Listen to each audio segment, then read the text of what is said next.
les TV Rogers, Ottawa.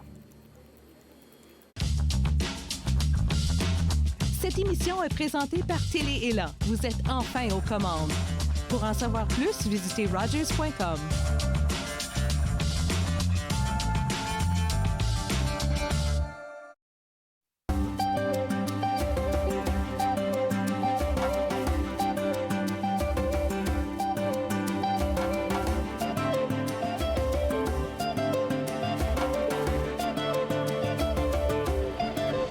Bonjour tout le monde, mon nom est Jean-Marie Vianney, bienvenue à l'émission Vivre Ensemble. À cette émission, aujourd'hui, je reçois Pat Miller, qui est un créateur, un styliste pour hommes. Donc, on va parler certainement de l'habillement. Il est également un investisseur de la région, surtout un investisseur dans l'immobilier. Et puis, on parlerait de tout ça dans le concept du Vivre Ensemble. Alors, donc, bienvenue à l'émission. Et j'ai le plaisir d'introduire à l'émission Pat. Bonjour, bienvenue Patrice Miller. Bonjour, merci. Merci de m'avoir invité. Comment ça va? Ça va bien, vous? Ça va très, très, très bien. Oui. Et, là, nous sommes en période de post-pandémie. Un artiste, vous êtes père de famille et tout, à la tête d'une entreprise. Comment est-ce que cette période-là, vous la vivez déjà? Au départ, on était un peu dans l'inconnu, comme tout le monde, parce que le gouvernement a demandé aux gens de rester à la maison, donc il y avait un peu d'incertitude. Ensuite, quand tu suis les nouvelles par rapport au coronavirus, parce que tout le monde était dans le mode de panique.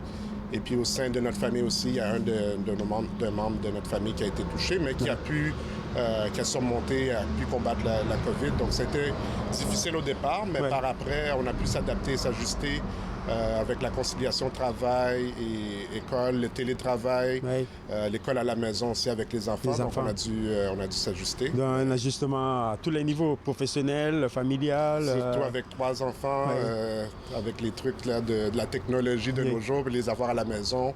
Et pour eux aussi, c'est difficile parce qu'ils préfèrent évidemment être avec leurs amis à l'école, leur père, en fait. Mais dans un autre sens aussi, ça m'a permis de travailler sur mes projets que j'avais mis de côté.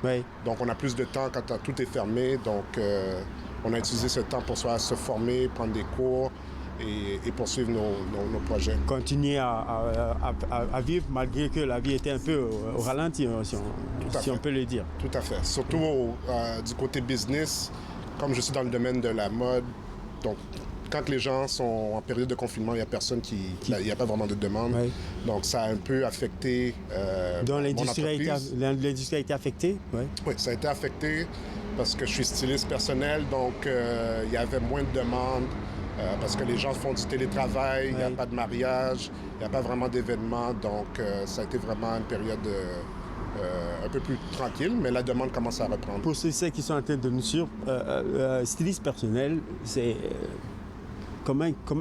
qu'est-ce que c'est? Ça fait exactement quoi pour que les gens comprennent exactement styliste personnel? Est-ce que vous aidez les gens à s'habiller, à choisir?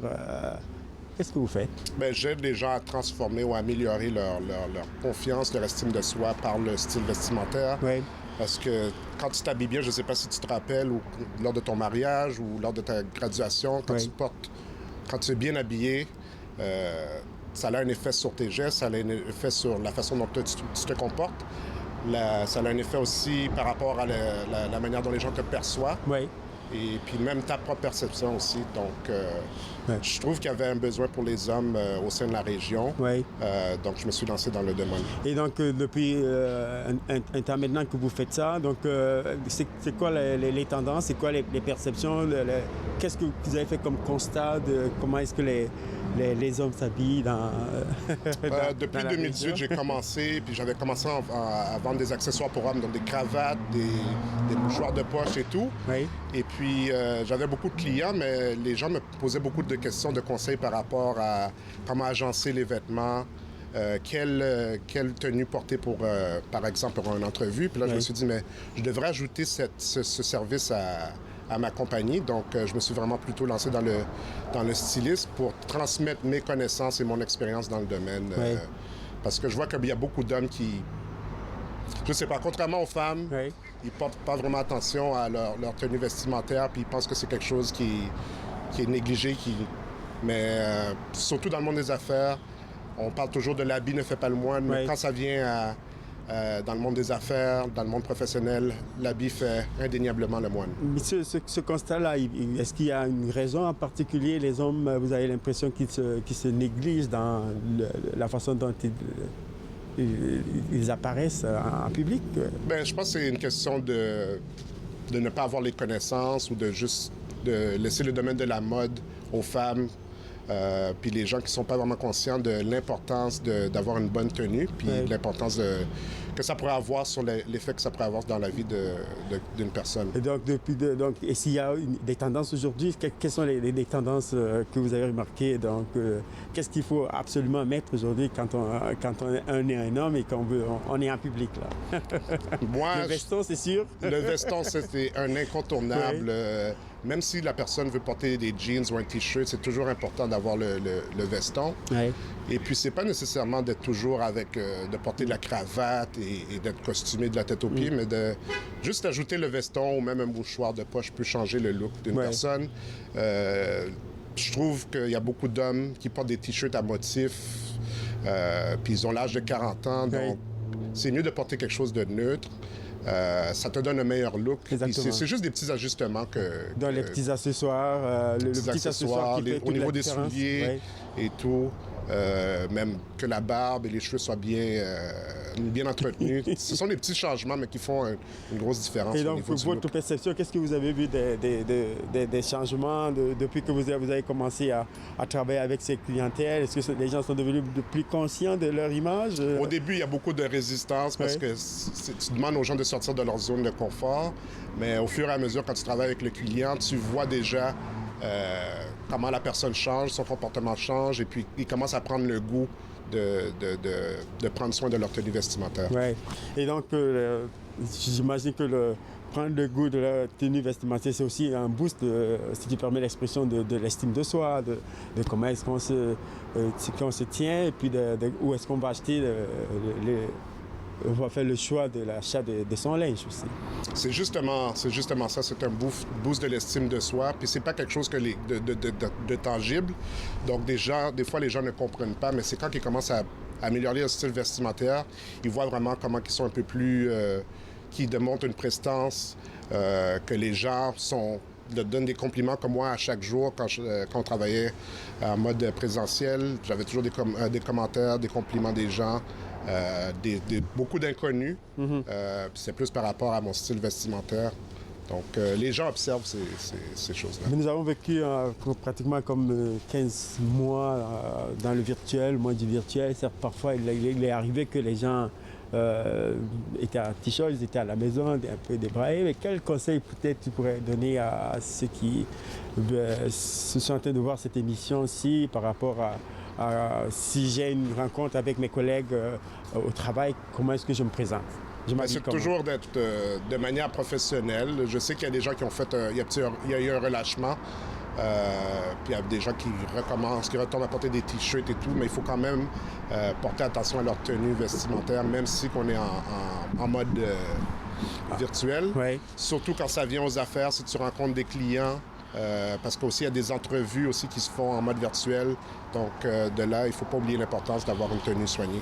Donc, tenue soignée, que ce soit virtuelle ou en présentiel, c'est de mise. C'est de mise. Puis même, moi, parfois, je peux porter des pyjamas comme pantalon. Puis le haut, c'est la veste et la chemise. Quoi. Oui. Ouais. Et donc, il faut tout le temps veiller à ce... Et donc, mais comment tu fais donc la transition, le mélange entre le fait d'être styliste pour hommes et puis l'investisseur donc, en immobilier? Je pense que c'est les domaines connexes quand même. Oui, c'est des domaines connexes. Aussi, c'est une question de pouvoir transmettre mes connaissances, et de bâtir, de créer la richesse générationnelle. Mm-hmm. Surtout, je trouve que c'est important aussi de notre communauté. Donc, l'immobilier, c'est vraiment un bon véhicule pour bâtir la richesse. Et puis, ce que je fais, je transmets aussi mes connaissances aux gens qui aimeraient se lancer dans le domaine. Et cette passion de l'immobilier te vient de... Comment est-ce que tu es passé de cette passion de l'immobilier? J'ai toujours eu l'intérêt pour la business, mais je ne savais pas trop dans quoi me lancer. Mais quand j'ai observé les gens qui ont eu du succès, ça a toujours... l'investissement en immobilier revient toujours comme un des moyens de créer la richesse générationnelle. On dit tout le temps qu'en investissant dans l'immobilier, on est toujours sûr que c'est un business sûr.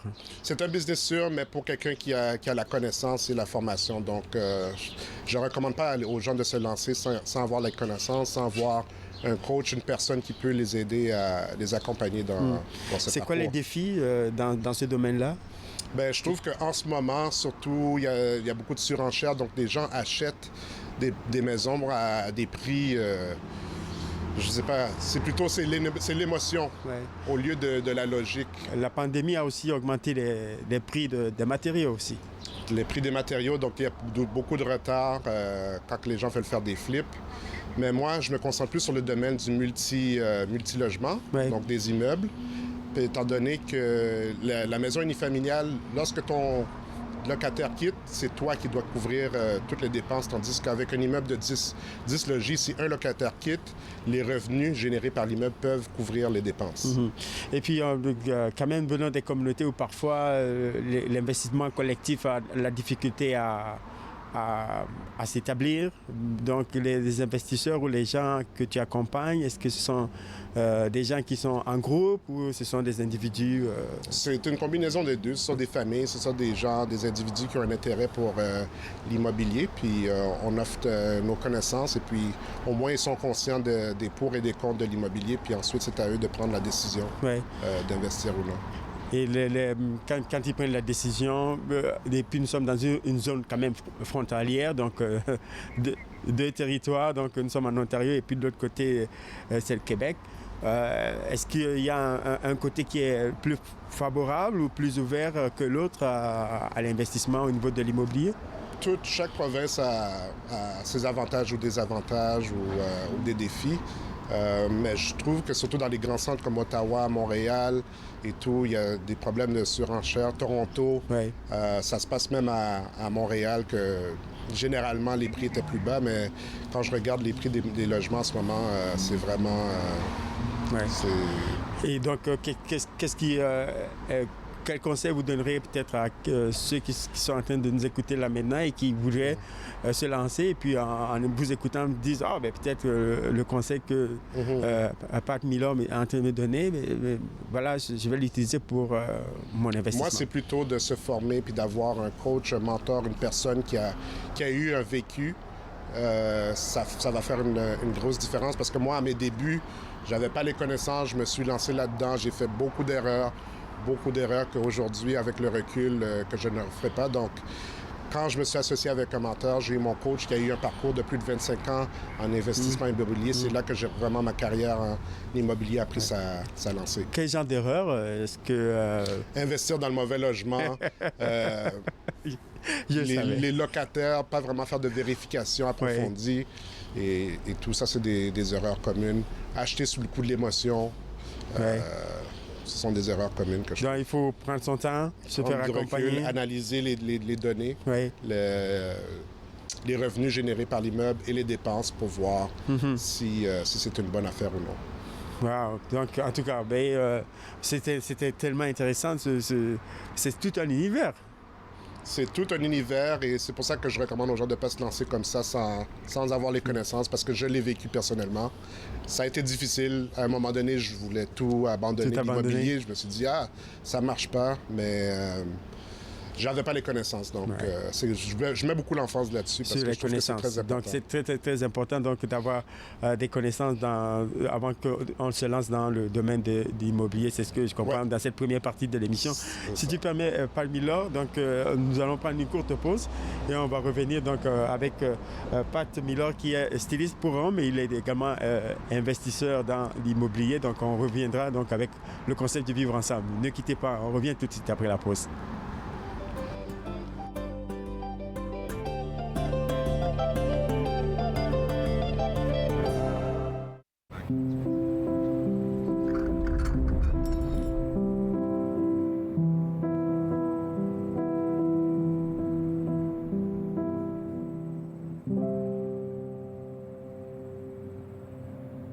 Les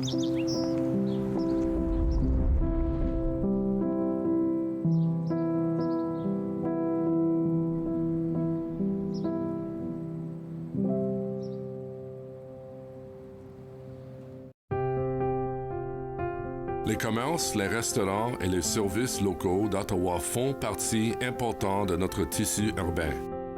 Nous pouvons les aider en ces temps difficiles. Commandez chez eux en ligne, achetez des chèques cadeaux à utiliser plus tard, commandez des repas à emporter ou à livrer, démontrez votre soutien sur les réseaux sociaux. S'il vous plaît, faites-le aujourd'hui. En savoir plus, visitez ottawa.ca/acheter local. Dans la prochaine émission, on discute avec la coach virtuelle Maryse Mainville, une maman entrepreneur qui a perdu plus de 120 livres avec WW. Suivez-moi, jeudi 20h sur TV Rogers.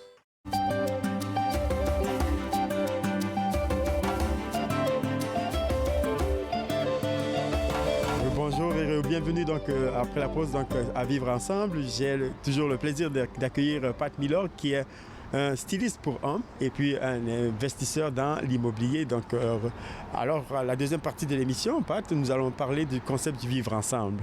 Et je pense que le vivre ensemble, on entend parler tout le temps, ça, on le vit continuellement. Et puis, vivre ensemble, selon toi, là, est-ce qu'il y a un modèle de vivre ensemble? Pour moi, à la base, c'est le respect oui.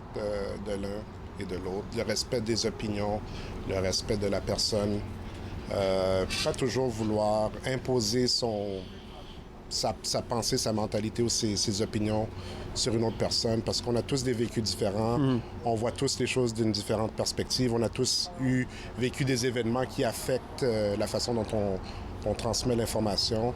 Donc, c'est vraiment une question de respect qui est à la base du vivre ensemble. Dans ton domaine, que ce soit styliste ou un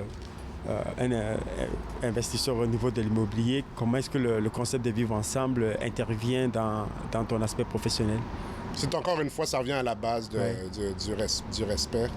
Puis ça commence à la maison, donc c'est vraiment une valeur qui a été transmise à moi quand j'étais jeune, le respect des gens, et puis c'est une valeur que j'inculque à mes enfants, à ma famille, puis c'est quelque chose qui est transférable dans toutes les sphères les aspects de la vie. Ouais. Il y a quand même des défis de montée d'intolérance, les actes qu'on voit de temps en temps, ici rapportés dans les médias, ou même dans les médias sociaux, etc. Comment est-ce qu'on peut, dans cette perspective du vivre ensemble, travailler à ce que le monde soit... que nous enlevons, passons au travers de l'intolérance qui de temps en temps monte et remet en question la notion de vivre ensemble. C'est juste que les gens doivent accepter que tu ne vas pas t'entendre avec tout le monde. Puis c'est pas une obligation d'être en harmonie avec tous. Ça revient encore à la question de respect. Puis il y a des choses qui se passent vraiment dans les médias. Puis moi, je ne suis pas vraiment les médias parce que je trouve que c'est vraiment l'aspect négatif qui ressort souvent. Puis parfois, on oublie le côté positif qui se passe dans le monde. Donc, nous sommes dans un pays multiculturel avec des valeurs que nous partageons, des gens qui viennent de plusieurs horizons. Donc, nous sommes un pays monde. Et donc, il y a ces rencontres de culture et des individus participent au vivre ensemble. Comment est-ce que ça a un impact sur toi et qu'est-ce que tu en tires de ce vivre ensemble pour le partager ensuite avec les autres? Moi, mes parents sont immigrés au Canada en 1970. OK. Ils sont immigrés à Montréal. Puis pour moi, je reviens toujours là-dessus parce que le Canada nous offre une opportunité de faire ce qu'on fait. On vit en sécurité. Ouais. On a la possibilité de prospérer. Puis c'est vraiment un défi parce que on vient de différentes cultures, d'un différent monde. Donc parfois, il n'y a pas toujours l'harmonie, mais au sein de chaque groupe, tu peux trouver des individus qui ont les mêmes pensées, le même mindset que toi. Donc, tu te rapproches des gens qui sont comme toi, puis qui veulent prospérer, puis avoir du succès dans la vie. Pour certains, le vivre ensemble, tu en disais, c'est l'intégration. Pour d'autres, c'est comme l'inclusion. pour toi, vivre ensemble, quelle signification tu donnerais à ça? Ben, c'est un mélange des deux. Il faut s'intégrer à la population, à la société d'accueil, mais aussi sans oublier ses racines. Puis c'est vraiment important pour moi que je transmets aussi à mes enfants de connaître leurs racines, d'où ils viennent et tout. Parce que c'est vraiment à la base de qui on est. Et donc, comment tu es père de famille, chef d'entreprise également, mais avec les enfants, comment est-ce qu'on leur passe ce message? On parle de ça comment avec eux? Bon, on parle parce que des fois, mes enfants me demandent pourquoi... Ils vont à l'école. Ils vont à l'école. Parfois, il y a des commentaires de certains de leurs camarades d'école, mais c'est vraiment une école multiculturelle, donc ils voient beaucoup de personnes. Donc, ils posent beaucoup de questions par rapport à pourquoi on n'a pas la même religion ou pourquoi ma couleur de peau n'est pas la même qu'un autre et tout. Donc, c'est vraiment leur ramener à dire qu'à la base, nous sommes tous des humains. Oui. Donc, on a tous un apport positif à amener dans ce monde. Est-ce qu'il y a quelque chose que peut-être des enfants revenant de l'école t'ont raconté qui a comme choqué quelque chose, qui est venu te chercher comme père de famille, comme individu? Oui, il y a ma fille, ma plus jeune, il y a une journée, elle est revenue à la maison, elle était triste parce qu'il y a une de ses camarades de classe qui a fait un commentaire par rapport à sa couleur de peau. Oui. Ça m'a vraiment choqué parce que je me suis dit, ça te ramène des souvenirs de ta jeunesse et tout. Et puis, c'est juste un rappel que c'est des choses qui arrivent. Oui. Mais les parents ont intervenu rapidement. Les parents de l'enfant ont intervenu rapidement, se sont excusés. Puis parfois, ma fille en reparle encore. Mais au moins, je suis content au moins que les parents... La direction de l'école s'est impliquée. C'est impliqué aussi. Et puis... J'étais vraiment content que les parents se soient impliqués puis se sont excusés dès le départ au nom de leur enfant parce que c'est là que ça commence. Parce que là, c'est là que l'enfant réalise que ce qu'elle a dit, c'était peut-être pas... que ça pouvait blesser quelqu'un. Donc, c'est bon de corriger le tir. Donc, c'est mieux au moins quand on commence cette éducation-là au plus petit niveau pour qu'on ait affaire avec des citoyens un peu plus engagés. Oui, c'est super d'en parler. Puis même aussi dans le cadre du travail, on en parle encore de plus en plus. C'est bon d'avoir la discussion au lieu de d'écarter comme si qu'il n'y a pas une problématique. Quoi. Donc, c'est bien d'en parler. En parler, ça peut aussi, il y a un son de cloche qui vient. Les gens disent on en parle trop. Est-ce qu'on en parle trop? On en fait trop? Ça demande un genre peut passer à autre chose? Ça demande un genre de... C'est un inconfort d'en parler. Oui. Moi, je trouve qu'il y a du positif d'en parler parce que ça nous amène à avoir des bonnes discussions. Puis pour certains qui n'ont pas le même vécu que nous, ils vont peut-être jamais comprendre ou ne pas vouloir comprendre, mais au moins d'être à l'écoute d'une autre perspective. Donc il y a quand même, si je comprends bien, il y a le fait d'en parler nous amène à nous rapprocher, à créer le rapprochement et créer le sentiment de collaboration et puis favorise de vivre ensemble.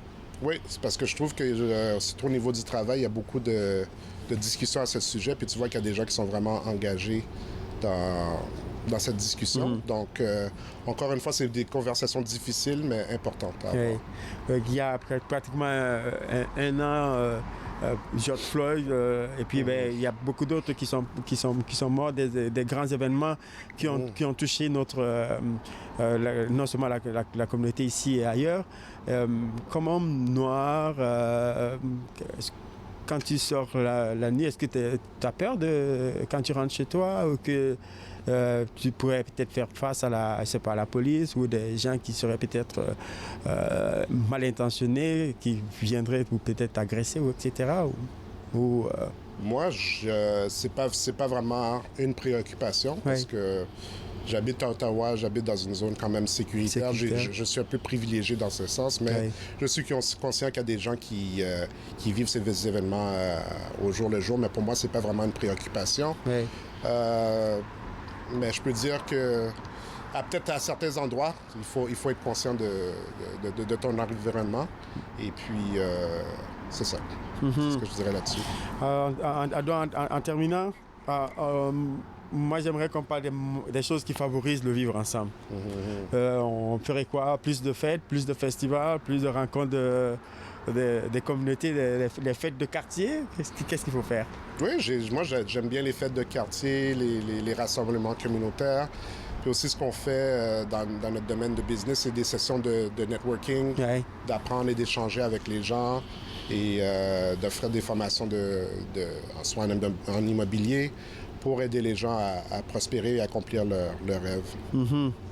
Et toi, est-ce qu'il y a un mot, un objet, une personnalité qui symbolise ce vivre ensemble? Moi, c'est plus encore... Ou alors tout ça? C'est un peu un mélange de tout et encore, je reviens à la base du respect, à la base du vivre ensemble. Tu as l'impression que si le monde avait plus de respect, on cultiverait plus la notion du vivre ensemble alors? Possiblement, oui. C'est pas évident, surtout avec les médias sociaux de nos jours. Les gens sont beaucoup plus courageux de dire ce qu'ils pensent, sans penser aux conséquences, parce que ce que tu écris, ce que tu poses sur les médias sociaux, ça reste à vie. Puis des fois, quand je vois des commentaires sur Facebook, je me dis, mais est-ce que la personne réfléchit avant d'écrire ce qu'elle dit? Est-ce qu'elle pense avant les médias sociaux? Est-ce que c'est des conversations qui avaient lieu à la maison qui ne pouvaient pas publier? Mais c'est vraiment dangereux, c'est un couteau à double tranchant, les médias sociaux, parce que ça crée beaucoup de dissensions. Parce que les gens, ils veulent, au lieu de discuter, ils veulent imposer leur opinion, puis de dire c'est moi qui ai raison, toi t'as pas raison. Pourtant, c'est correct d'avoir des divergences d'opinion, puis de respecter l'opinion de l'autre. Oui, et la divergence ne veut pas dire qu'on peut pas regarder de la même direction. C'est ça. Ouais. Tout à fait. Ouais, et donc là, il y a quand même des hommes et des femmes qui ont perdu de leur vie, qui ont investi de leur énergie pour que notre société soit au niveau où nous sommes rendus. Et je pense que c'est quand même important que nous continuions à cultiver cette notion de vivre ensemble pour le passer aux enfants et les enfants qui le passeraient aux autres. Qu'est-ce que tu verrais de ça, toi? C'est ça, mais ça dépend de l'intention du discours. Parce que si tu tiens un discours de manière négative, tu n'auras pas, le buy-in de tous. Là. Ouais. Il faut que ce soit... parce que on veut tous se concentrer sur un objectif collectif. Ouais. Donc, il faut avoir des bonnes intentions. Puis c'est la manière dont tu positionnes le discours qui va affecter les gens. Parce que tu veux des alliés, tu veux des gens qui supportent ta cause. Donc, Et les alliés, c'est important dans cette notion-là. Parce qu'on n'est pas seul. Parce que pour bâtir le vivre ensemble, il faut être avec les autres. Exactement, puis ça revient encore au respect des divergences d'opinion des gens. Ouais. Bon, il me reste ma dernière minute de l'émission et Pat, on termine cette émission de Vivre ensemble avec quel message à la jeunesse? Moi, je dis à la jeunesse qu'ils ont beaucoup de potentiel parce que je pense à mes enfants, puis les connaissances qu'ils ont par rapport à moi, à leur âge, je vois qu'il y a un potentiel énorme. Puis c'est pas facile, mais il va y avoir des péripéties, il va y avoir des obstacles. Ouais. Mais il ne faut pas abandonner. Il faut toujours continuer de persévérer. Ouais. Peu importe ce que les gens disent, peu importe l'opinion des autres, c'est vraiment avoir la croyance en soi-même qui va t'aider. En tout cas, voilà, merci à avoir la croyance en soi-même et je pense que ce serait la dernière phrase de l'émission. Et puis donc, merci Pat Miller, donc styliste pour hommes. Merci d'être passé à l'émission Vivre ensemble. À la prochaine et bye bye.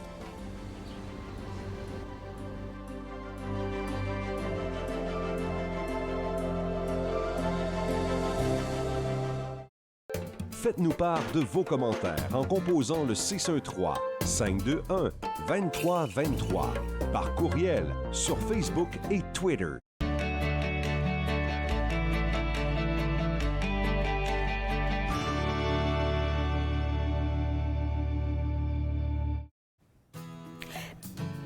Mardi, La Farfo vous invitera à participer à la chorale Le Chœur des artistes. Par la suite, le Musée canadien de l'histoire vous fera découvrir l'expo vitrine autochtone intitulée Revivre. Nous parlerons des activités du Musée canadien de la nature avec Marcus Winchester. Finalement, nous retrouvons notre physiothérapeute Arthur Coinco. Entre nous, en semaine 11, 18 et 22 heures sur TV Rogers. J'ai passé plus de temps que je devrais à essayer de comprendre qu'est-ce qui est arrivé. Tous les trois qui étaient sur le pont ne savaient pas qu'un train pourrait passer aussi vite qu'il est passé, puis sans s'en apercevoir.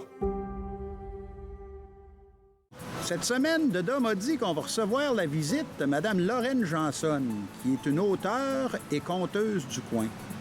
Fait que j'espère que vous allez venir nous voir. Viens que je te raconte, dimanche 21h sur TV Rogers.